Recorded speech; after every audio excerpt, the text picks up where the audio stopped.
we're here to play. F1's too serious, get out the way. Joe C and M laughing it up, sipping that tea, never giving a what. Pit crew slaying, drivers too tense, but we're here for the laughs, not the pretense. Hot girl vibes in the paddock we raid, we're joking about F1 while riding the fast lane.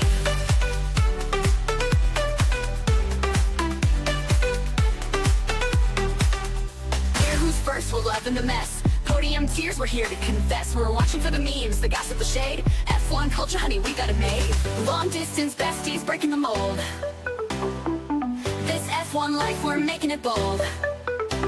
From grid to garage, we're here to slay. Laughing at the chaos, living our way. We're hot girls watching F1. Fast cars, drama, having fun. Too much house, too much to see. Silly, sexy, it's how we be.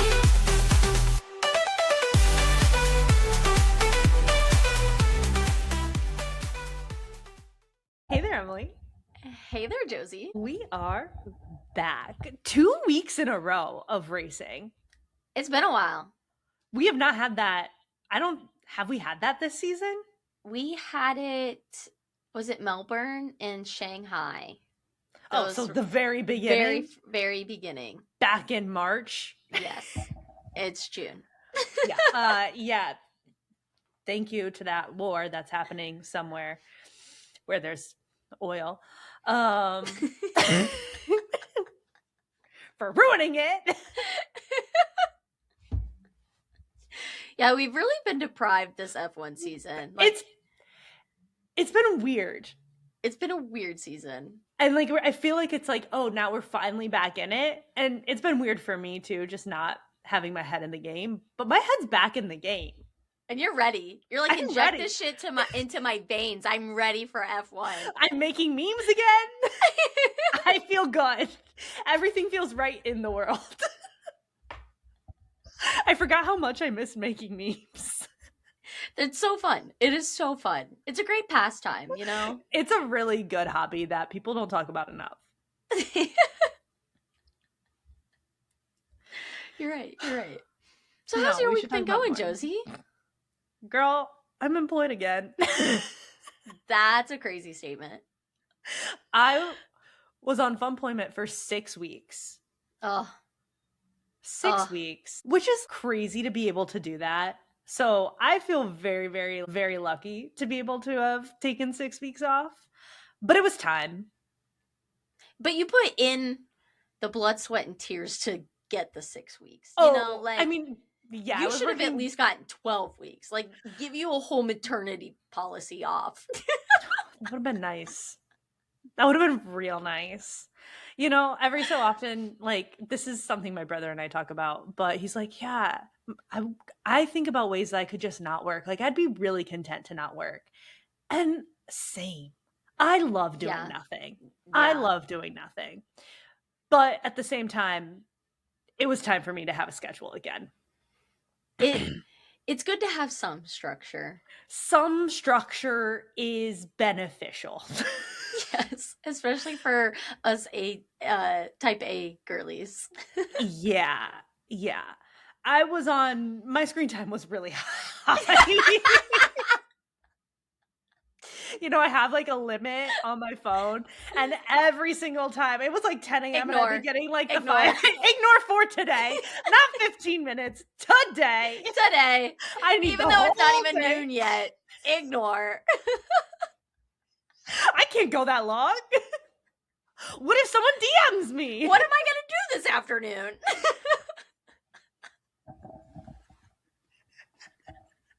So yeah, I'm back to employment, and I'll say what I said before, because we've spoken about campus rec briefly. I'm not in campus rec anymore. I'm in the corporate world. I'm a corporate slave, and if this is slavery, I'll take it. I will take it, because if this is slavery, then I don't know what I was doing before. I don't even have words right now. Was that sweatshop work? I don't know. Yeah. Oh yeah. Pennies on the dollar, babe, is what you were getting as well. So Pennies on the dollar. definitely a Working my sweatshop. hands numb on the keyboard. Getting into fights with Lori from HR. Hey, at least you had an HR. Those sweatshop That's kids don't have an true. HR. That's true. Yeah. So one step above the sweatshop. One step above. Yeah. Like there was an HR. They didn't do much, but they were there. They were there. At least they tried. They probably did their best. Probably. So, yeah, I mean, it's day one, but I will keep you guys up to date. But so far, so good. I'm happy for you. It's about 45-minute forced lunch. Oh, darn.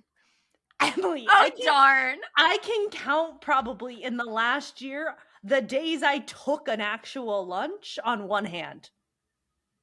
No. I ate at So my done. desk. No. And it's done. I convinced my boss to buy a whole patio set so I could have lunch outside. And he did. 2 weeks later. And that's called employee well-being. That's well-being work. That is well-being.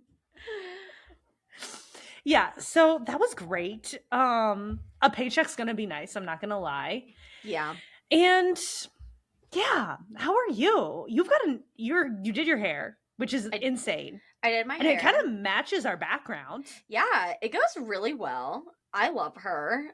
We'll see in the next episode because like I got it done over the weekend, and so I'm trying not to like rinse out the color too early. So we're being very strategic because it needs to be fine, fresh, and beautiful for next week's honeymoon. And so we're playing the hair strategy game right now. Yeah, but because you I can't love her. you can't. You really have to be strategic with your wet. How often you're getting your hair wet now?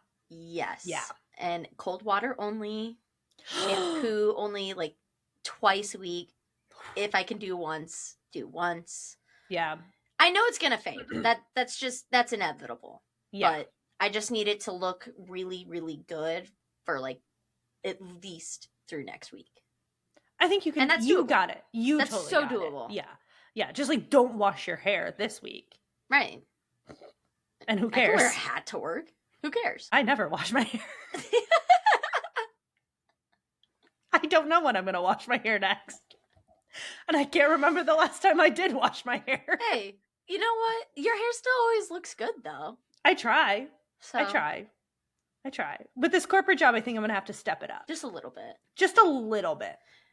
But you also aren't in the trenches or in the sweatshop like you were. Like you don't have to. No. You weren't showing how you were feeling at your job, you know? Or you were showing how you were feeling at your job as well. Oh, yeah. Also, I didn't care because nobody was going to say anything. No. They needed you so bad. They aren't going to tell anything to you. I was going to make another sweatshop joke and it feels inappropriate. So I'm going to stop. You're going to stop? You've had enough? It feels unfair to that community. So I'm going to stop. I'm glad you recognize your privilege. I recognize my privilege. I had an HR. You had an HR. I had an HR. But yeah, I'm excited. I get to wear cute outfits. I was working in fitness. I was wearing leggings. I was wearing the school gear for the school that I worked for. We won't speak their name. We won't give them airtime. No. And feels good. It's a new chapter. It's a new chapter. It was time. And my new chapter is falling on a new moon. Fitting. Yes. Fitting. So that's all I'll say. No notes. The universe is on my side. It really is. This time. Finally. It's taken a really long time to bring itself around.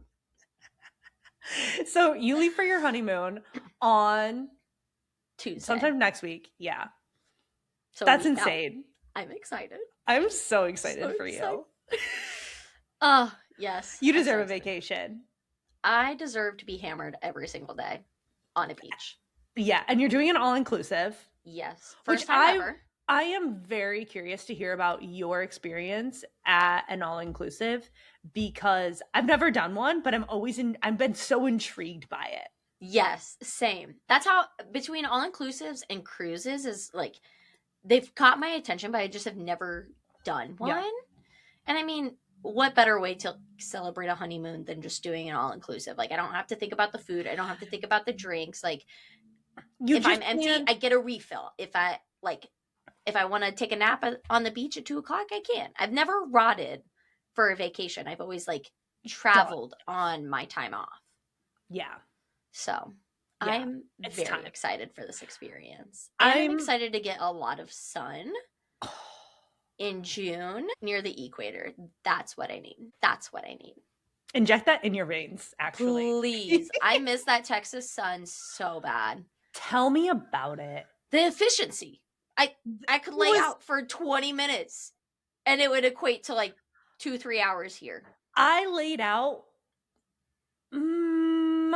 probably for like 3 hours on Friday. Nothing except for the spot on my back that I couldn't reach with sunscreen. I was like, I'm soloing it. I'll do as good as I can. So whoopsies, but nothing. Yeah. You're really far north. I'm really far north, and it's deceiving because that lake is like an ocean. It really is. It's crazy. That bitch is never ending. It's like the Great Lakes is how I know for a fact we're in a simulation. Like, come on. Come on.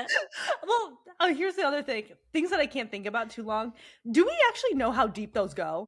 I don't know. I don't know. I don't want to look it up because I don't want to know. You can look it up once you like move away from Chicago. It freaks me. Yeah, because if I look it up now, I won't touch that water. You'll never go in there. I will never go in there. You won't get me on a boat. I will not go on that boat. Which, speaking of cruises, would you go on a cruise? I would go on a cruise, but no children. Oh, well, has to have a water slide. Like especially the ones that like go off the ship.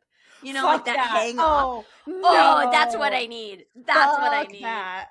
Yes, and please. This is where we're different.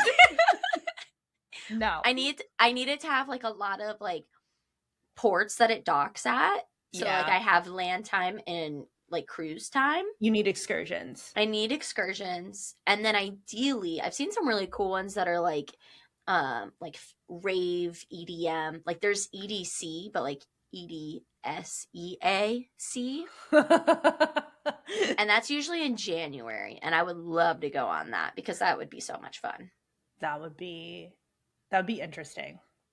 I'm a no to the cruise. Hard no. I mean, you just said you wouldn't want to look up the depth of the Great Lakes. Yeah, I get on a sailboat. So I assumed a cruise is probably a no-go for you. Open water, man. I don't want to do it. That's so weird. We're so opposite in that way. It makes me physically nauseous to think about that. Nauseous. I think the only cruise you could ever get me on is like an Alaskan cruise. That's still in the... What's the difference? It's Alaska. I think the boats are smaller. Don't quote me on that, but something tells me that the trek is just smaller and the boat is smaller. And that makes me feel safer, actually. Why a smaller boat? Look, I will never forget the first time I saw a cruise ship in person. I thought you were going to say about the Titanic movie, and I was like, girl. No, I'm not that far. I'm not that crazy. Although that, I can't think about that for too long. Never let go, Jack. Never let go. I will never forget seeing my first cruise ship. I was on spring break with a friend, like our senior year in high school, and I was like, that thing should not float. Like that's playing God. If that's there a is simulation. One. Like that's fake. That's not real. There's no way that thing is supposed to make its way across oceans. Weird that you would feel more comfortable with a smaller boat. Like, yeah, because that I can conceptualize. Like, that's like, oh, that makes sense. Like, that makes sense. The cruise ship, it looks top heavy. And then you throw a water slide off the side. Tell me how that works. Tell me how that How does works. it not lean? How does it not lean over? How do you not literally fall through the plastic? I don't know. Oh no. I'm getting sweaty because I can't. I'm getting so anxious talking about this. So, Right. Then maybe we change the topic. I Pending don't want you to get too both sweaty. Alaskan cruise or like a Mediterranean cruise. Because then it's like shorter, like all the islands are so close. Okay. And if I really had to swim that far, I feel like I could do it. And that's called delusion. So that's a crazy segue. That's a crazy way to spend the first 15 minutes of the really pod. is. But our listeners like to get to know who we are, you know? Yeah. Speaking of Mediterranean cruises, Barcelona would probably be a stop, and I'd want to go clubbing in Barcelona. I would love to go clubbing in Barcelona. That's where our race was this past week. And I don't think a lot of people were really clubbing after it, except for one. One individual who really deserved it. Again, he's like you, a long time coming, you know. He finally got his 6 weeks of fun employment done and over with. On to bigger and better things. On to a job that, well, it does consume them, but it's not consuming me anymore.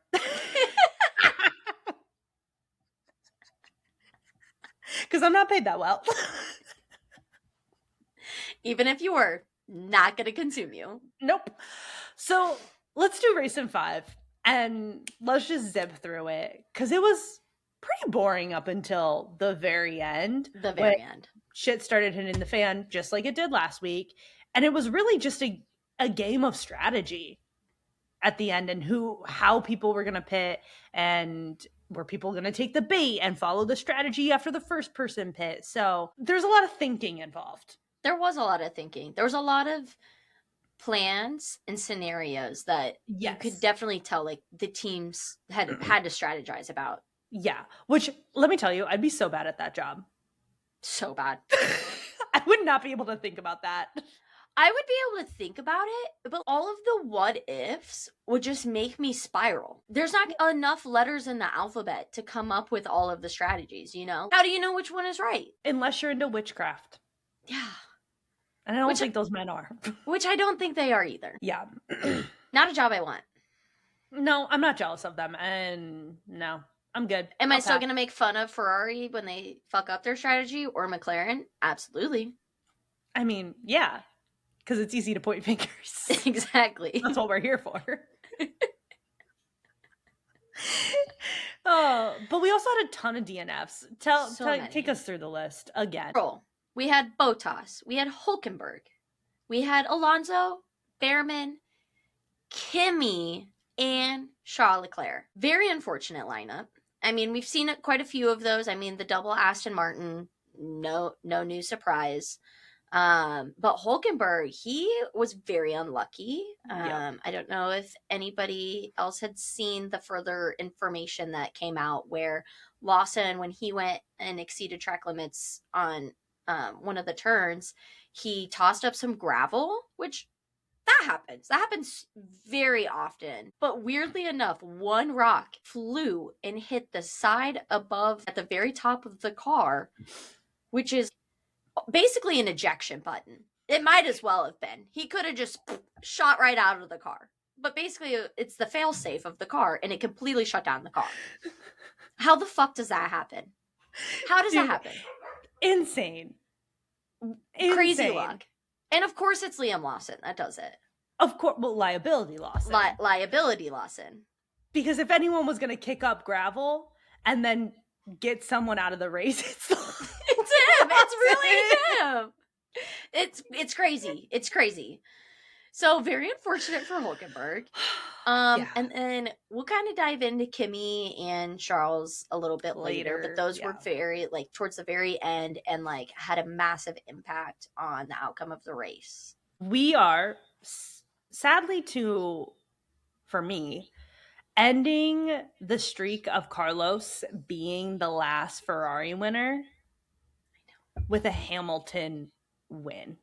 this past weekend. I thought about that. Which one? It's crazy that he held on for so long. The fact that Carlos held on for so long. Yeah. But I was so happy for him. Like, I was sad for you that, like, this streak is now It should happen. But it needs to end. It needs to end. We need to not see Mercedes, number one. Right. At some point. And Hamilton has been on his shit this year. Mm-hmm. And he deserves it. For sure. And it's really good to see him back in like a good place. The light is behind his eyes again. Yeah, like he was not, I feel like now seeing him back, you can look back on last year and be like, oh, he really truly was not in a good spot. He was not present. Like he was down bad. Yeah.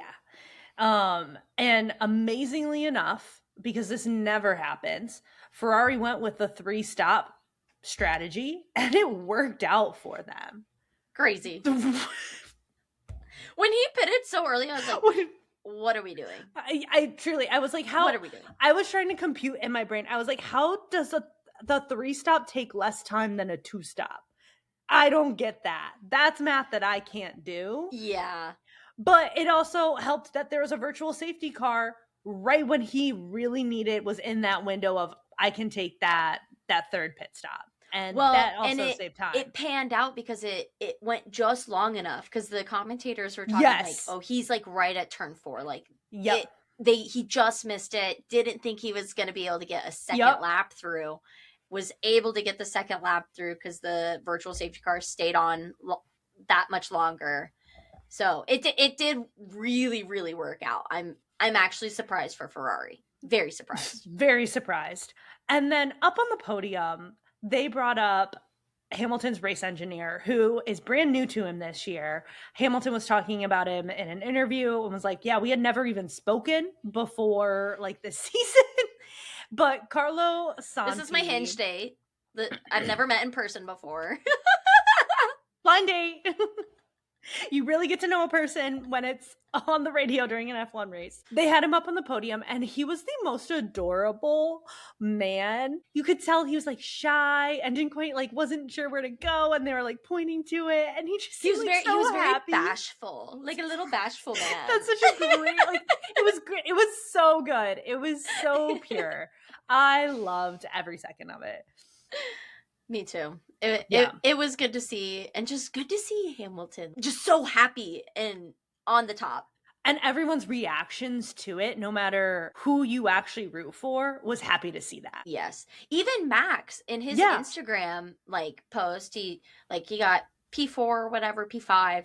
And then at the bottom said, and congratulations, Lewis Hamilton, on your first win with Ferrari. 2021 Max, 2022 Max could never. No. It's just crazy to see how invested everyone is in like the whole sport, the camaraderie around Hamilton's comeback. Like, it'd be the same thing with like when Sainz was on the podium last year, or when we see like one of those rookies up there. Like, it's bigger than just the track. A comeback story is really impressive in Formula One. It is, because it is so hard to just even win a Grand Prix, let alone do it so many times, and do it now. He's won races with 3 different teams. Like, it's impressive. And I think it's kind of cool to see, like, it's breaking so many records. And he has the most wins of any F1 driver ever. He broke his own record. And it's not by a little. It's like kind of by a lot. It's insane. It's insane. And also the proportion, they're showing the stats. He has like just under 400 race starts, like 380 something. Okay. And he's won over 100 of those races. So he's like, that's 25%. 25 to 30% success rate. That's crazy. That's crazy. Yeah, that's actually insane. That is a goat. That is a go. So, snaps for that. Great job, Hamilton. Do you want to take the next one about Colapinto? Yeah, I will. Unfortunately, I mean, Alpine's been on a hot run. They unfortunately, though, incurred a penalty for Colapinto for a virtual safety car infringement. So he got dropped down a few places. Unfortunate. But it happened. Still scored. And then to give a recap of where we're at with the World Driver Champion standings, Kimi is still in the lead, even though he had a DNF, 156. And then Hamilton is in second with 115. Russell in third with 106. And then for fourth is Leclerc at 75. Norris in fifth for 73. Piastri 68. Verstappen with 55. And then we have Gasly with 41, which is really crazy. He's never been that high. No. Never. No. Let alone so happy Alpine has never been that high. They were eating chunks. They've been struggling. They were struggling. So it's cool to see them on the up and up. Yeah, it's kind of like a McLaren. Yes. A few years ago. And we're kind of seeing this upward momentum for Alpine. So good for them. Yeah. Shall we get into the dirty deeds? Yes.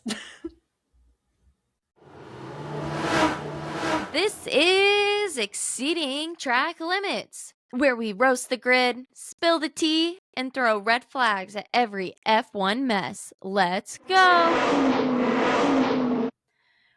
Josie and I talked about Nico Rosberg just a couple weeks ago, a couple episodes ago, and I thought it was absolutely hilarious to see him make an appearance when Lewis is in the biggest spotlight of celebration in a long ass time.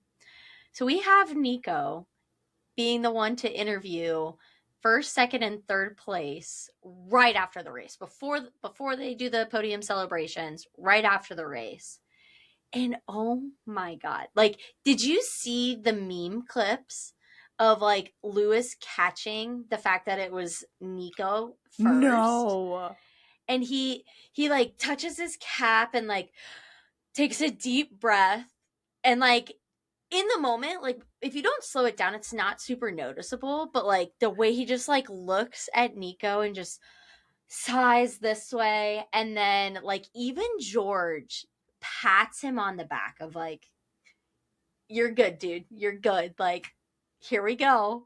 I don't know if George knew, but it looked like George knew. Maybe I wasn't getting the sub, because I watched the whole thing, but I don't think I got like that like subtext when I was watching it. I just thought he was overwhelmed. Down a lot because I'm kind of on that algorithm. Oh, I have a homework assignment tonight. So you have a homework assignment.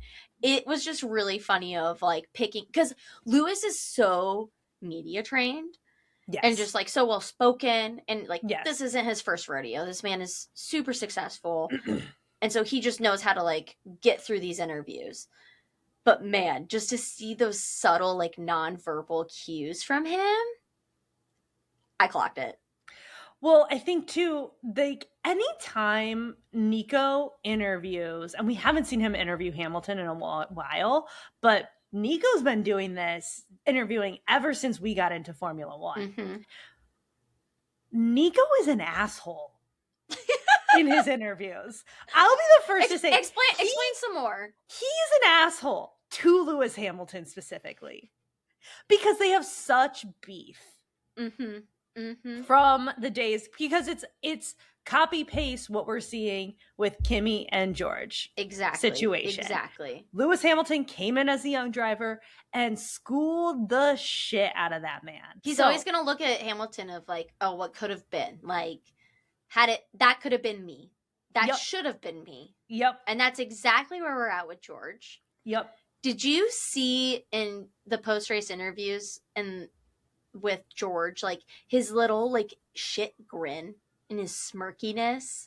No, I just couldn't really listen to him. I need to go back just to like try and pick up on some stuff, because I think my brain just kind of turns off when he speaks sometimes. That's fair. That's fair, but I like to have like... Yeah, you like ammunition. I like ammunition, and I just like to spew it out there. So yes, I clocked all of the little shit grins of he still obviously is media trained. Like he didn't like just throw Kimmy under the bus, but you could tell like he was subtly gloating. And he was happy. He was happy. Duh. Yeah. Well, I mean, it's the whole thing. He probably has the perspective of like, well, it happened to me, only fair that it happened to him. Yep. Yeah. Now we're even. Now we'll see how things pan out after Barcelona. Yeah, which Mercedes needs to figure it out because the late in the game power unit issues resulting in DNF for twice now, not good. Like that will lose you a championship. That will lose you for sure. So they need to figure that out. But Nico Rosberg, every time he interviews Hamilton, he's an asshole. So I'm sure Hamilton is like, God, what is this dick gonna say? And how can I spin it? Because I'm here celebrating. He's like, and here Hamilton hustled that entire race. Oh, like it's not like it was a win right off the bat and he had it in his pocket. It was, hey, are you like, they were like over the radio, what do I need to have? What do I need to be doing to push? And he's like, and I remember very clearly they gave him a time and he was well ahead of that time by a couple hundredths of a second, which is crazy. Like he was pushing the car that fast, which insane that it didn't blow up. I'm surprised. It's a Ferrari. So he's like, how am I going to do this? I'm exhausted. I can't deal with this man. But it's also, I think, funny, and someone else mentioned this to me. Nico basically got his championship and retired immediately. And now he's looking at this kid who was a kid to him. Yeah. Who is continuing to drive so much longer, and he is still killing it. Yeah. He's like, and like there's probably so much like jealousy and underlying. He needs to do some inner work, Nico. Oh, he needs to do some inner work. 100%. Yeah. Oh, yeah. The fact that like, I mean, good for him that he's still like in the F1 scene. Like he's making that bag. He's getting a check. He's getting the bag, like all of that jazz. But the fact to just continuously be reminded and just have that in your face, like you're literally interviewing him. I'm surprised he didn't just like do like Formula 2 or like go to the academy, like something that it's not just like staring him in the face of like what could have been. What could have been. You said. What could have been. So. Because I think he got his World Driver Championship and just retired immediately. I should fact check that. But he didn't even try and come back for a second one. And I think it's pretty controversial. Is it I should. I don't know enough about it. I should do some research. I'm not going to speak. I'm not going to speak and journalize what I don't know. I'm going to throw it away for another time. We can come back to it for sure. For sure. Once we've had time to do research. Talk about Toto. I really want to talk about Toto. No, I don't. You do. So we're going to talk about Mercedes a lot because this is really like the bread and butter of Barcelona. So after like there's been so many clips coming out, even stuff that I saw live with the race, but also just after the race of either Toto's reaction when he saw Kimmy DNF and like the car failing. He was fucking pissed. Slams it down. We saw the fact that anger management has not entirely fixed Toto. No, thank God. He still has a little bit of anger deep in him. We saw that resurface for this race.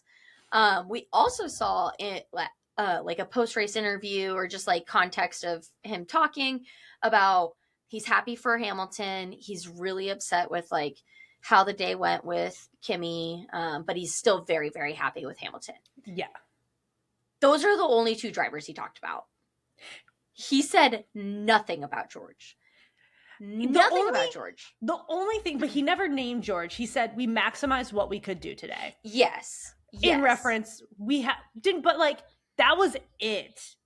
Did not say his name. It did not say congratulations. Happy we got P2 for George. Nothing. Just we maximized today. Not a total loss. I was thinking about this on my commute home because I have a commute now. It's kind of like I feel like, how do I want to say this? I'm going to put words in Toto's mouth. Okay. It's almost like George being on the podium is like, yeah, no shit, you should be there. We don't need to mention it. You're the senior driver. You like, should this be is an going expectation. through. Yeah. I mean, I could see it. I feel mean, like I feel George like I was can the hear one- Toto saying it, to be honest. Yeah, George was the one that was like, well, if I would have gotten into Formula One earlier, I'd have championships by now. Then why Right. don't you have one right Yeah, now? you're You're in the best car. The entitlement that comes from George. It's like, okay, if you're going to be entitled, here are the expectations. Do it. You're barely meeting Show our us. expectations. Show us. Show us. Which is crazy because all of this to say, like, Toto being upset about Kimmy and all of this jazz, this was George's 100th Grand Prix with Mercedes. Yeah, nobody talked about it. They normally Nobody make did. kind of a big deal about it. And he ended up on the podium and still was overshone because of Hamilton getting his first win and then the upset of Kimmy DNF. Yeah, I think most of it was Hamilton because that's all we can talk about at this point. Right. I feel like Kimmy DNFing is kind of like a side note. It's a big upset for sure. But yeah, like, we got bigger things. Bigger I love and it. better things. I love it. The storyline just keeps going and I love it. I love it so much. It's almost like we're getting too lucky with the storyline. I mean, we I didn't think can this was acknowledge possible. it. We can acknowledge it. But I want to keep that energy coming our way. Keep manifesting. Keep manifesting. Talk to me about Kim K, because we all know she returned the towel at this point. If you don't, you've been under a rock. Yeah, with a note. With a note. So we know that funny. Kim K stole the towel. What was funny was this during the week, not even like pre-practice and everything. Yeah. Kimmy was making memes and shit and trolling Kim online that she stole his towel. Which is like, I love it. You know, someone on social media, like, I hope that Kimmy, some media intern was like, hey, we got to do this. And Yes. he was like, yeah, he's down to clown. He's so down to clown. He's so 19. down to clown. Of course he's down to clown. He's like, this is going to give me even more traction. Like, Kim K and, like, her following. Good. And then if I can just do a little bit of, like, prankster, little jokester stuff, it's going to... Brilliant. It's Brilliant. so good. It's good for Kimmy's image. I'm so happy for him. Yes. Loved the trolling. I thought it was well done. And they didn't just do one video. They did multiple. No, they were multiple. deep. Like them actually like giving him physical towels of like, is this your towel? Nah. No. Is this your towel? No, but it's very soft. I'm gonna keep it. I'm gonna keep it. So good. So good. And so, with all of this, Kim K has to respond. She has to. Yeah. Obviously. And so what does she do? Well, they keep making videos if she didn't. Yeah, that's true. It wasn't going to end until she had to respond. She couldn't leave them on red like she did with Martin last week. No. So she actually gives him a replacement towel that says, to Kimmy from Kim K, wrapped in a little bow. And like somebody like in the garage gives it to Kimmy. He's like, wait, is this like actually from her? And everyone's like, no, like this is actually like, he's like, wait, are we doing another bit? Like, come on, guys, don't pull my leg. Where's the camera? He's probably like, wait, because he probably was not expecting it. That's probably a level of stardom that he's like, wait, I'm 19. Like the math is going behind his head. Like how did I get here? Why did Lewis's girlfriend give me a cum rag? Like I don't get it.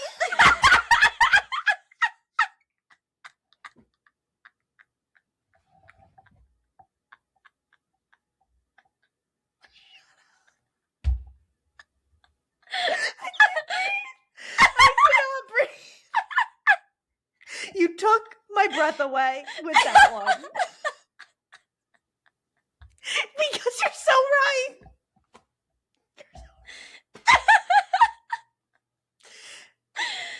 And now he's gonna think about Kimmy every time.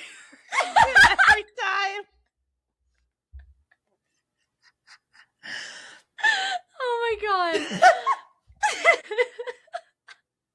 Wow. Yeah, Wow. that just came right into my brain and I had to say it.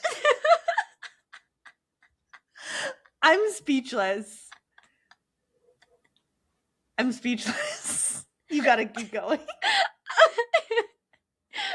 Okay. So all jokes aside, we do need to talk about the fact that Kim K, though, has cursed Kimmy. Tell me more. So, Kimmy did 5 in a row. He's been doing so well. This whole bit with the towel. And a lot of people talk about, like, with, like, the Etsy witches and stuff and a lot of witchcraft, you have to get something that, like, either belongs to said person or, like, their DNA in some way. Right. So, like, this towel was meant for Kimmy. It wasn't used yet. Like, Kimmy hadn't gotten to the towel, so it doesn't have Kimmy's DNA on it. But the intention it's for the first place. It's for Kimmy. It's tied to the status. It's tied to the status of the race win. Kim takes it, and weirdly enough, this is the first race where Kimmy DNFs, and it was at the very end. Mm-hmm. So, like, giving us all this hope that Kimmy's going to get number 6 in a row. And then this is the first time ever we have seen Lewis Hamilton on the podium in a Ferrari. It is convenient. It's sus. It's sus. Quite a coincidence.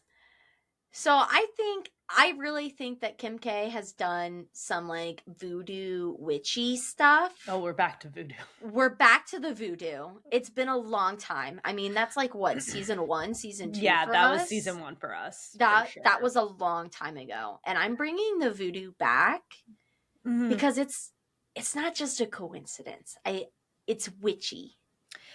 Yeah, I'm trying to think back because I used to watch Keeping Up with the Kardashians. Okay. Way back in the day. Okay. Like, I did not. My whole family, Paul was into it. Paul was into it? He thought it hilarious. No wonder he said he had such a strong opinion about Hamilton dating her. This all makes sense now. Yeah. Hey, Paul has knowledge. He has knowledge. So I feel like they would be into witchy stuff. Like, that family would. Like, they How would the fuck are they as famous and rich and powerful as they are with no skills? Like, how did they get there? Capitalism is crazy. Capitalism is crazy. But I think, like, there's witchcraft involved. Like, like, nothing has to be real in capitalism. No. So there's some satanic stuff going on. Like, for sure. Souls were sold. Like, there's some exchange more going or less on. Sacrifices, probably. Absolutely. For sure. It's voodoo. It's all voodoo. I really want to see how the next race pans out. Yeah. It's gonna be interesting. Yeah, I mean, we've said all there is to say about really Mercedes. And I'm not gonna say anything funnier than cum rag, so